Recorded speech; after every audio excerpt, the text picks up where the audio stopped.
Fala galera, tudo bem? Estamos aqui em mais um vídeo do nosso curso de Swift. Já até perdi as contas aqui, mas a gente está aí no caminho, beleza? E nesse vídeo a gente vai falar sobre um assunto bastante importante, que são os operadores, né? Os operadores da linguagem. A gente já viu alguns, né, na aula passada, já dei ali, né, um bisuzinho para vocês, mas hoje vou convocar aqui o Mateusão para passar para a gente todo o assunto de operadores. E é isso. Vamos lá, Mateusão. Show demais. Dentro do conteúdo de operadores, gente, os primeiros tipos de operadores que eu quero trazer aqui são os que a gente já conhece. Aí, desde quando a gente começou a estudar matemática, pelas primeiras vezes, né, que são os operadores aritméticos, adição, subtração, divisão e multiplicação. Né? Então, por exemplo, aqui eu estou somando dois valores, né? Estou somando 2 mais 2, o resultado dessa operação é 4, 2 menos 2, o resultado é 0, 4 dividido por 2, o resultado é 2, e 1, né, multiplicado, e o asterisco, né, é o sinal de o operador de multiplicação, 1 vezes 2 igual a 2. Sem segredo, né, se eu pedir para printar, né, dar um print aqui em adição, o resultado que você vai ver é 4, e assim sucessivamente, né? Então esses são os operadores aritméticos, sem segredos e sem mais delongas. Show. É isso. E, Matheus, eu estava vendo aqui na documentação da linguagem que tem um operador chamado operador de resto. Não entendi muito bem sobre esse operador, acho que tem alguma dúvida aí da galera também. Pode falar um pouquinho sobre ele? Com certeza, cara, esse operador ele é bem interessante, né? Dá para resolver um dos primeiros problemas matemáticos que assim, a maioria dos professores passam para a gente resolver, né? Que é basicamente dizer se um número é par ou não. Já já a gente vai entrar nessa seara, mas como é que o operador de resto funciona, tá? O símbolo dele, né? É o sinal aqui de porcentagem, mas para o Swift é o operador de resto. E aí eu tenho que ter dois números envolvidos nessa operação. Nesse caso aqui, o que ele está executando, né? Ele está tentando, né, dividir o 7 por 3. O resultado dessa divisão, ele não pode ser um número real, não pode ser um número com casas decimais, né? Tem que ser um número inteiro, obrigatoriamente, né? Então, se eu pegar aqui e dividir 7 por 3, né, o número inteiro que eu consigo ali é 2, porque 3 vezes 3 dá 9, né? Então, não dá para fazer essa divisão de forma a utilizar números inteiros, então o número ali seria 2, né? 7 dividido por 3 daria 2, né? O 2 vezes 3 é 6. E o que é o resto disso, né? No final das contas, se eu fizer o 7 menos 6, né, o resto disso é igual a 1. Então, se eu der um print aqui, por exemplo, nessa constante que a gente criou, que a gente chamou de resto, o valor que vai ser exibido no console é 1. E esse operador, ele é muito famoso, né, para resolver o problema que eu acabei de falar. Qual é o problema? Pô, como é que eu sei se o número é par ou não? Né, se o número é par ou ímpar? Simplesmente, né? Se eu pegar aí um número qualquer e tentar dividir ele por 2, se o resultado dessa divisão for zero, então significa que o número ele é par.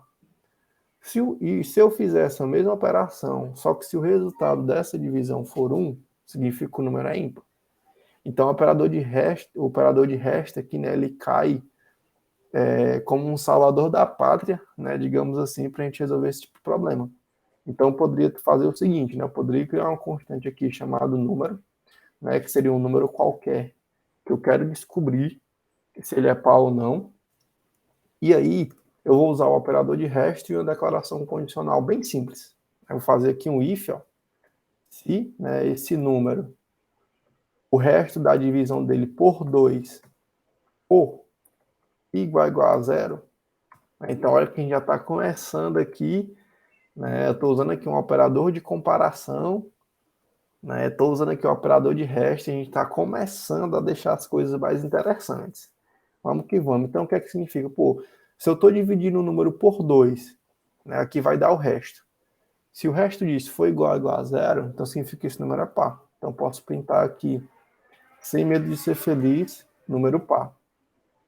No caso aqui, o número em questão, né, é o número 4. Pô, 4 é par, né? Dividir ali o 4 por 2 dá 2, 2 vezes 2 dá 4, 4 menos 4, 0. Então é um número par. Se eu executar aqui o código, ó, ele printou o número par. Vamos ver se está funcionando. Vou colocar aqui um número ímpar, 5. Está funcionando. Ele já executou o código e não printou nada. Ah, Matheus, por que ele não printou nada? Pô, porque ele chegou aqui e viu, né, que essa condição deu falso. Né? O resto ali, se eu dividir o 5 por 2, o resto vai ser 1. Né? 1 é igual a 0? Falso, né? 1 é diferente de 0. Então, por isso que ele não executou. E aí, vocês lembram lá da aula de inteiro que eu citei por cima uma função que ela é tipo assim, ex-múltiplo de, né? Se é múltiplo de um determinado número, né? É uma função que os números inteiros têm.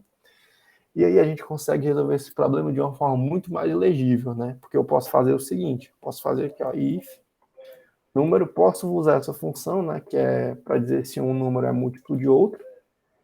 E aí, beleza, a gente não entrou na parte de função, não viu nada disso, mas calma, galera, a gente vai introduzindo para vocês terem um gostinho e lá na frente a gente vai aprofundando, beleza? Então eu quero saber se esse número, né, ele é múltiplo de 2. Se ele for múltiplo de 2, suave, né? Eu tenho certeza que é um número par. Observem aqui esses dois códigos, esse e esse. Ambos resolvem o mesmo problema. E esse aqui, né, é até, digamos assim, mais verboso, né? Tem mais código do que esse. Só que esse código que ele é diferente, o diferencial dele é a legibilidade, né? Quando eu olho para esse código aqui, ele parece ser um código mais baixo nível. Pô, não tá tão claro, beleza, eu sei que aqui é um operador de resto, eu sei que aqui é um operador de comparação, né, de igualdade. Não fica tão claro, né, o que está acontecendo para quem vai ler esse código. Esse aqui fica, pô, eu quero saber se o número, no caso 5, é múltiplo de 2. Se 5 é múltiplo de 2, logo é um número par. Então, assim, esse segundo código, né, ele ganha de lavada do primeiro por esse ponto, legibilidade. Né? Legibilidade é um ponto extremamente importante, porque em um produto, né, no final das contas, quem vai dar manutenção, quem vai fazer melhoria para esse código são outras pessoas desenvolvedoras. Né? Então, fazer um código, dar ótimos nomes para as variáveis, para as funções, um código com legibilidade assim no talo, bem alta, é extremamente importante. Pô, Iagão, cara, era isso que eu queria trazer aqui sobre essa parte de operador de REST. Tem mais algum conteúdo aí para a gente trazer para a galera nessa parte de operadores? Mano, tem sim. Galera tá comentando aqui em peso sobre operadores compostos, Matheus. Pode passar uma Poxa, visão aí pra gente o que são os operadores compostos e como que a gente pode usar ele no nosso dia a dia como programador? com certeza. Cara, o nome diz tudo, né? Operadores compostos, né? Uma operação composta. E aí, como é que esse operador ele funciona? Vamos primeiro tentar entender esse código. Eu vou usar aqui um operador de adição.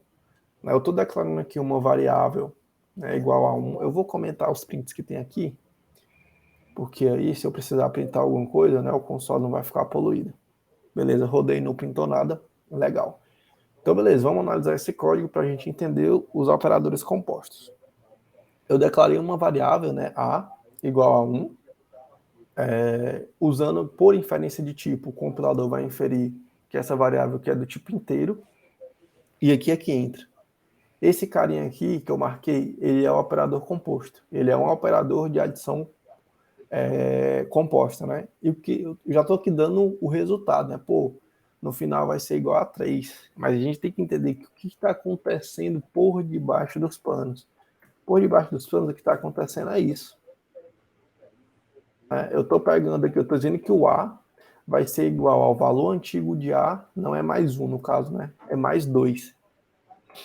E aí, o que acontece? Qual que é o valor antigo de A? 1. Né? Então, A é igual a 1 mais 2. Qual vai ser o novo valor de A? 3. Né? Então, o operador de composição é isso aqui, né? No final das contas. É dessa forma. Só que é uma forma menos... E olha que a gente vai se repetindo, né? Menos verboso, mais legível, diferença de tipo, simplicidade. Então, é isso que Swift prega. Né? Então, ao invés de usar essa declaração aqui mais complexa, maior, mais verbosa, eu uso meu operador composto, né? E o operador composto, ele não existe apenas o operador de adição composto, mas ali todos os operadores aritméticos que a gente viu, né, podem ser transformados em operadores compostos. Então aqui eu poderia colocar aqui subtração, né, e aí ficaria assim minha conta final. Poderia colocar multiplicação, poderia colocar divisão, e assim sucessivamente, né? Para todos os operadores matemáticos que a gente viu, aritméticos, eu posso utilizar esse operador composto, tá? Ali para adição, subtração, multiplicação e divisão. Fechou? Show, Matheus. Matheus, uma dúvida que me surgiu, eu vi que você falou do operador ali de comparação, né, ou de igualdade. Mas uma coisa que me surgiu, tem como eu comparar se uma variável, uma constante é diferente de outra no Swift? Tem sim, cara. E aí, quando a gente olha para esse campo numérico, né, que ali tanto faz números inteiros, números decimais, booleano também, enfim. A gente tem alguns operadores de comparação bem relevantes, né, que a gente vai utilizar. A gente já viu igual a igual, que é um operador de igualdade, né, então o print disso aqui, não estou printando nada, né, o print disso aqui vai ser true, por quê? Porque ele está comparando, pô, 1 é igual a 1, verdadeiro, né, 1 é igual a 1. Aqui, já responde a pergunta que você fez, Iago. Aqui foi só para recapitular, operador de igualdade, aqui é operador de diferença, né? Estou perguntando para o compilador, pô, 2 é diferente de 1? Verdadeiro. Por quê? Porque 2, né, realmente é diferente de 1. Se eu colocasse assim, por exemplo, 2 diferente de 2, seria falso. Por quê? Porque 2 não é diferente de 2, é igual. Vou voltar aqui para o 1. E aí, assim como igualdade diferente, nós temos o maior que, menor que, né, maior ou igual e menor ou igual, né? Então, 2 é maior que 1, verdadeiro. 2 realmente é maior que 1. Se fosse aqui, por exemplo, seria falso, porque 2 é maior que 5, falso. 2 não é maior que 5. E por aí vai, né? Operador de menor por 1 é menor que 2, verdadeiro. 1 realmente é menor que 2. Maior ou igual, 1 é maior ou igual a 1, verdadeiro. Pô, 1 não é maior que 1, mas é igual. Então, como é o operador maior ou igual, verdadeiro. Por último, não menos importante, menor ou igual. Estou perguntando 2 é menor ou igual a 1? Falso. Né? 2 nem é menor e nem é igual a 1. Então, logo aqui, falso. Eu vou executar aqui o código, só para a gente validar, né? Mas os comentários, ele já entregou aqui, né, todas as respostas para a gente entender como é que esses operadores de comparação eles funcionam, né? Então, true, true, true, true, true e false no final. Beleza? Iagão, cara, espero ter respondido a pergunta. Se tiver ficado alguma dúvida, pode mandar nos peitos que a gente tenta responder aqui. Não, acho que foi isso, Matheus. Não ficou bem claro aqui a parte de operadores, beleza? E eu acho que para quem está assistindo também ficou. Se não tiver ficado, pode deixar aqui nos comentários que a gente vai estar sempre disposto a responder vocês. E aproveitando, né? Eu peço aqui também a inscrição de vocês, certo? E o like, né? Para quem está assistindo aí, quer mais conteúdos como esse, eu peço aí sua inscrição e o seu like. E lembrando também do material que está na descrição, um material mais completo, né, que tem tudo que a gente falou e mais algumas coisas. Então, acho que é isso, né, Matheus? Cara, é isso, galera. Espero que vocês tenham gostado e nos vemos aí nos próximos vídeos. Tamo junto. Valeu, galera.